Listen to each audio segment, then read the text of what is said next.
Former friend tries to take custody of my daughter, falsely poses as my husband at school meeting and lies about representing our family. I, 33F, am a single mother to a 6-year-old girl.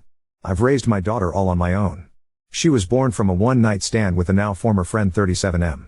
We never got together and he refused to be involved in my pregnancy or my daughter's first 4 years of life. I was stressed out emotionally because it's a big change, but I never asked for child support or force him to be involved. I have enough income to send my daughter to private school. I'm perfectly fine on my own. The issue started when he reappeared from wherever he went and decided he wanted visitation. He's not in my daughter's birth certificate. Father is listed as unknown. He wanted to have that amended. I said no, and that if he wants, best he'll get is to meet her in outings with myself or my daughter's godparents. He agreed, but he's been constantly pressuring getting parental rights. Court already gave him a big fat no, unless he pays 4 years of child support, which with his income goes somewhere around $230K USD. He hasn't paid a cent. My daughter doesn't even call him dad. Or recognize him as dad. She calls him Mr. I keep it very clean. I never bad talked him, never made up stories. When she asked about her father, I used to say it was just the two of us. Even during court, the assigned CPS agent testified that my daughter had no affection or clear relationship with her biological father. Now the main issue happened in a PTA meeting. He would say things like my family thinks or what is best for my family. I didn't agree with him and I voiced by saying my daughter has different needs and those are priority. He was clearly angry. After the meeting there was a moment for teachers and parents to mingle and just talk how the kids are doing.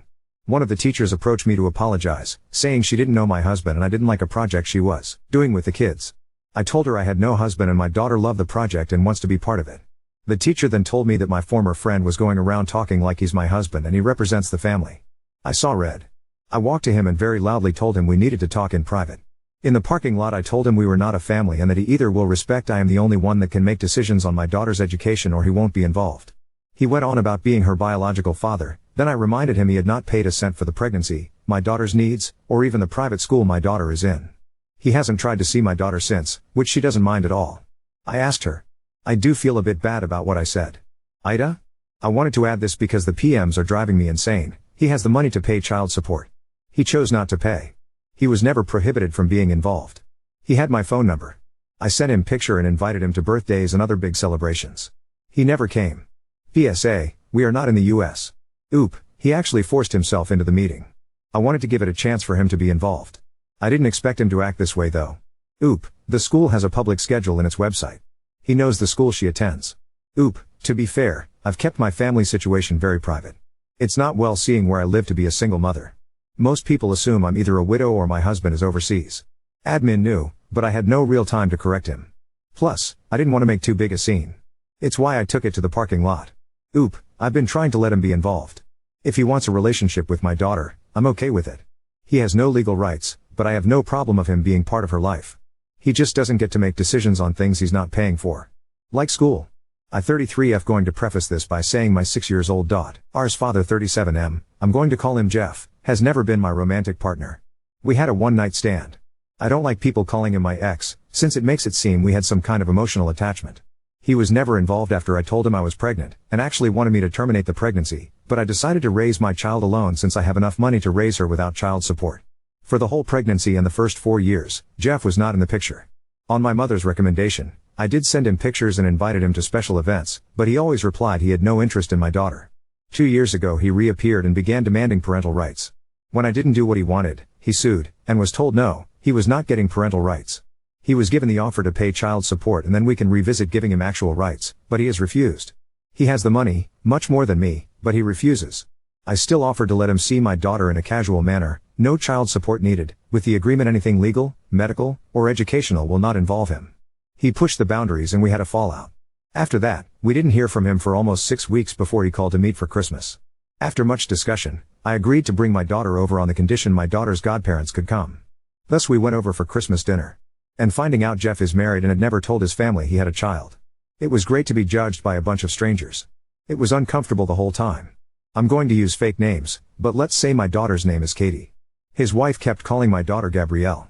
Not the actual name she used, but it was that different to my daughter's name.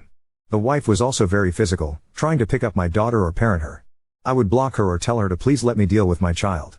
The whole time she'd pretty much ignore me, but Katie didn't seem nervous, so I decided to just bid my time. I hit my limit when my daughter said she needed the bathroom and the stranger went, "Oh Gabby, you need potty? Let mommy change you." My daughter hasn't worn diapers in a while now and she's more than capable of going alone to the bathroom. I immediately told her to stay away from my daughter and that we were leaving. The woman started wailing that I was kidnapping her baby girl and tried to lunge at me. Her in-laws got in the middle and hold her, consoling her and saying that we weren't leaving and for her to calm down like she was the victim. At that point I just glared at Jeff and told him he better explain or I would be calling the police. He asked me to speak in private in another room and that I could just leave my daughter with his parents. No way that would ever happen.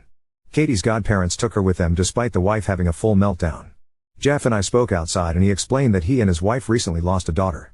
I'm not going to give specific details on that, all I'll say it was sudden and nobody's fault. And as I can only imagine it had caused some psychological issues to his wife.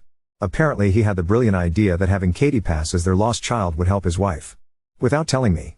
And that's why he wanted visitations and parental rights. He pleaded for me to leave my daughter with him for a little bit. I asked him what was his plan when his wife heals. His response was disgusting. Well, I'll just send Katie back with you and it will be just like before. I told him he was insane if he thought I would let him use my daughter like that. What his wife needs is therapy with a professional, not feeding her delusions. And I would not let that woman within miles from my daughter. He told me I was being cruel and didn't know the pain of losing a child. I agreed with him, but reminded Jeff that my priority is not his family, it's my child.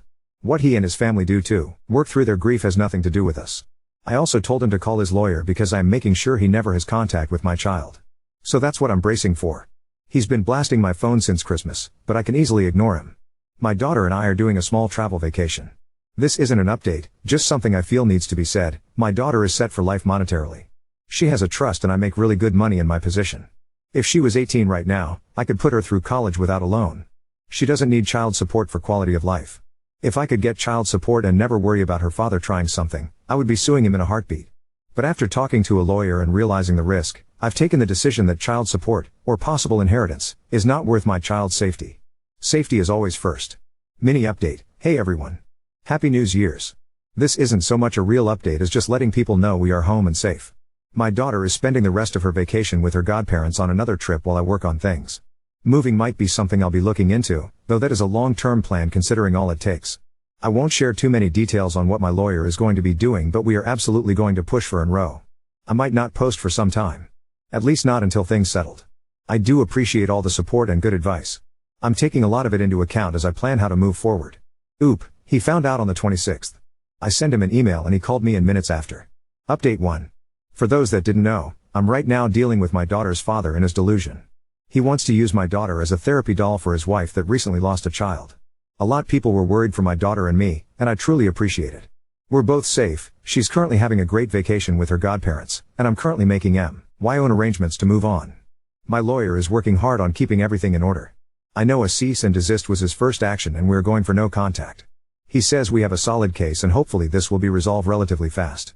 And by that I mean a year or two. We did get a temporary restraining order. It's only until our first court date, but after it could be extended. I haven't had direct contact with Jeff. He lawyered up too and tried to send a threat to take full custody. My lawyer laughed at it since his reasoning was parental alienation. Except I have proof I tried for years to have him involved. Apparently turning in a few emails showing my attempts was enough to get them to change parental alienation to a different reasoning. My lawyer is not worried in all honesty. For now I've decided after much thinking that moving is going to be necessary. It won't be something I can do on a whim, but I'll be looking into new houses within the month to hopefully move sometime this year. School will remain the same, but we will be speaking to the admin to make sure only certain people can pick her up. And part of that decision has been to hire a private driver. He's someone I absolutely trust and has worked for relatives in the past, so I'm very comfortable with the idea and so is my daughter. Now I just have to make sure they don't go for fast food every day after school. Things in all honesty are not that scary right now. I have a good lawyer, good evidence, and my little girl is happy and healthy, so I'm just going to focus on working things little by little. Because of the legal proceedings I don't think I'll be posting any updates anytime soon. And to those sending me PMs telling me I'm horrible for keeping my daughter from her father, or telling me I shouldn't have had her in the first place, please kindly speak to the void. Update 2. I had no intentions to do a new post, but today absolutely took the cake. To those that don't know, my daughter, 6yo, was born from a one-night stand with Jeff. We were never romantically involved. It was a simple one-night stand and we did use contraceptives, but they failed. It happens. A few months ago Jeff went full psycho and tried to convince me to leave my daughter with him so she could serve as a replacement child for his wife who recently lost their infant daughter. I refused and right now we're in the middle of some legal issues. Now for today, I thankfully didn't deal with Jeff. Instead he sent a priest to harass me at work. I'm going to be very blunt, I am completely detached from religion. I'm not an atheist, just don't really like the idea of the Catholic Church. That's the leading religion in my home country. I respect it and most of my family is Catholic, so I have a detached respect for church officials. Today I was doing some paperwork when I got a call about a priest asking for me. I didn't have any meetings scheduled and a lot of times we get visits from clergy asking for donations or participation in events, so I figured that was it. I told the secretary to let him in and things at first seemed rather polite. Shake hands, asking how things were. The usual chit-chat. Then the priest began talking about how it had come to his attention that I was a single woman with a child, and that apparently I lived a life of debauchery and hate. His words. I was taken aback and agreed I was a single mother, but that I didn't see how I lived in debauchery and hate. The priest then went on about how he knew my daughter is prohibited from spending time with her father and that I'm constantly sleeping around with men instead of living a godly life. How he was worried and thought it would be best I considered giving my daughter a chance to live with a proper family rather than see me sell myself. Angry was an understatement. I did keep it civil simply because I was at work and I had no intentions of screaming to a religious man at work. I simply told him that my daughter was fine with me, she lived a safe and happy life, my personal affairs were my own, and that I had no intentions of sending her to another household. I told him that if there was nothing else, he should probably leave as I had other things to attend to. He then showed his hand and that's how I know it was Jeff's doing. The priest told me he didn't think my daughter would be a happy child with me, but her father was well respected in his church and he knew he would raise a proper Christian lady. At that I laughed, and simply said no. I once again recommended he left and if he didn't, I would be calling security. He left saying he would try to speak to me again when I'm not being hysterical. I told my secretary and our security not to let him into my office again. And I called my lawyer. I don't have audio, but we do have security feed from him walking into my office. Thank you again to everyone sending well wishes in my previous post. We are still working on that move, but school is back and she's loving it.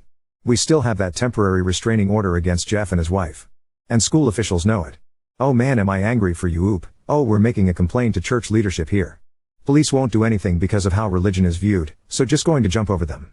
Now next story. Stepmother's sudden hatred towards me during lockdowns leads to me leaving home, causing my dad and Tammy to worry and search for me. I, 17F, used to have a great relationship with my stepmother. I genuinely saw her as a mother figure in my life and I was so excited when she found she was pregnant, but everything changed in 2020 when I had to stay prematurely with my dad during the lockdowns because my mom is a surgeon. At first everything was normal until my stepmother Tammy was about 4 months pregnant. She started snapping at me for no reason and things that she didn't care about before now bothered her. Now I wasn't a messy or a loud person. I was asked and respected the rules without any back talk, but no matter what I did she got angry. It came to a point she couldn't stand being in the same room as me. I remember I ended staying in my room most of the time. I only left to do chores or get something from the kitchen. Even at that she got mad. Like one day she came into my room angry and started yelling that my room was so smelly it was making her sick. I pointed out that the only mess in the room was a half bag of chips, which caused her to burst out crying. As always, Dad babied her, then made excuses saying she's struggling over lockdown, pregnancy and not being able to see her family. My mental health was extremely bad. I felt like I was a piece of trash that at any day my dad was gonna throw away, and I was always scared my mom would get sick. It went so bad my hair started falling out. The breaking point came when I was at the kitchen table. I was reading a story on my phone waiting for my cereal to go soggy to eat it when Tammy came and huffed them, started cleaning loudly, complaining about a mess. The kitchen was spotless. Then she took my bowl and threw it in the bin, literally even the bowl, so I just flipped and started yelling at her what was her problem with me and called her an abusive fucking bitch among other things. My dad came running and got between us. She demanded that I leave the house, that I was never allowed near her kid. Dad walked me to my room, then said something that ruined our relationship forever. He told me that I must doing something to Tammy because no hates a kid for no reason, and if I kept stressing her I'd have to move out. I then made a social media post asking someone for a place to stay, explained the situation in detail, packed a bag, then climbed out my bedroom window bungalow. After about 30 minutes my phone started blowing up, but I just turned it off and went to a friend's house. I texted my mom off my friend's phone to let her know everything. She didn't call for 7 hours because she was in surgery. She said my aunt would pick me up the next day. My mom told my father I was okay and that I'd be staying with my aunt for 2 weeks till she could come home. Apparently Dad and Tammy had to go door to door to my family/friends' houses looking for me. After I made the post, let's say they got a lot of shit. My grandparents still don't talk to him to this day.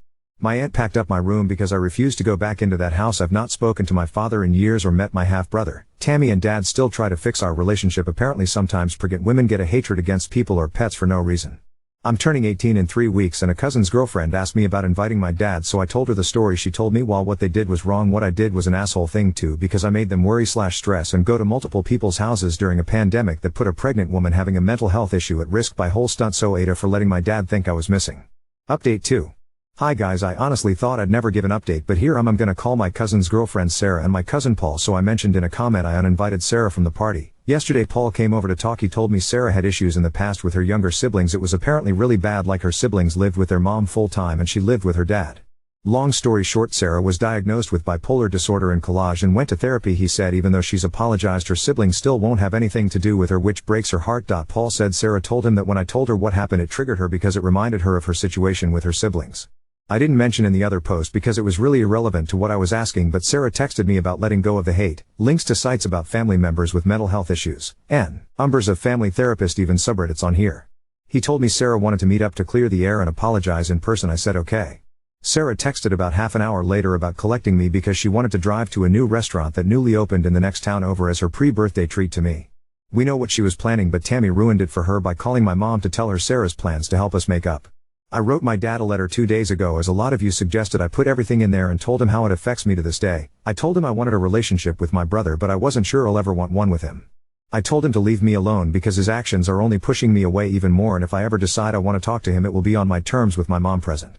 The letter ended up being 5 pages and you guys were right, it did make me feel better. My mom dropped it off that day and dad asked to meet her a day later. They talked about me meeting my brother and my dad said he wants to buy me a car, no strings attached. They, Tammy and dad, also asked would it be okay to give me money to get myself something for my birthday. You guys are gonna hate me for this, but I'm taking the car and $500 if he wants to give me more he can, because collage supplies and moving into a dorm is expensive.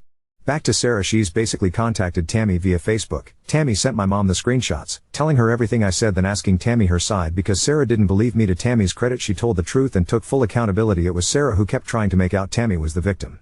Sarah told Tammy about her own past and said she'd try to mend our relationship. Tammy told her that didn't want her to. The last message was Sarah telling Tammy the location and time we'd be at the restaurant, even said she'd drive me so I couldn't leave even though I just asked a waitress for help or call my mom. My mom posted the screenshots into the group chat and called Sarah a bunch of names, told her if she ever came near me again she'd regret it. I blocked Sarah and left the group chat, so I don't know what happened afterwards, but Paul came over with my aunt and swore he knew nothing about it. To be honest, I don't know if I believe him because he was trying to defend Sarah again, which got him a verbal lashing from my aunt and mom. That's it really. I'm gonna update in a few months to let you guys know how everything went with my brother. I feel like I owe everyone that after so many people helped me take that step, because honestly words can't describe how happy it's made me. Literally the best birthday present I could have gotten. Thank you so much for the amazing advice and people sharing their own experiences, even the women who suffered mental illness. Tammy did. It helped me understand it a bit more, but I still can't forgive her. I don't think we can ever rebuild our relationship, especially to what it was. Oop. I've not spoken to him since, and my mom said don't worry about adult business, just focus on the rest of my summer and my upcoming party. But the way he was talking about her, if I had to guess, he is oop. From what I've been told by Paul and the stuff I saw in the screenshots, she was horrible to her siblings. I dare say abusive. Even in the watered down version, she said in one episode she cut up her sister's clothes and ruined all her makeup by throwing them against her sister's bedroom walls, but then also said she replaced everything afterwards and apologized, so she doesn't understand why the sister still holds it against her. There's a lot more she said in the messages to Tammy. Your father made a mistake. A bad mistake. Tammy was unwell and in crisis. It's up to you to move forward. You can have zero relationship with your father or work on repairing. And repairing doesn't mean they have to dance to your tune. Taking the car and money without making an effort to connect is greedy. You are almost 18. It's time to think about who it is you want to be. Oop, I didn't ask for the car or the money, he gave it, no strings attached. If he said I'd have to talk to him, I wouldn't accept it. He doesn't have to legally give me another penny in 3 more weeks, but if he chooses to, that on him.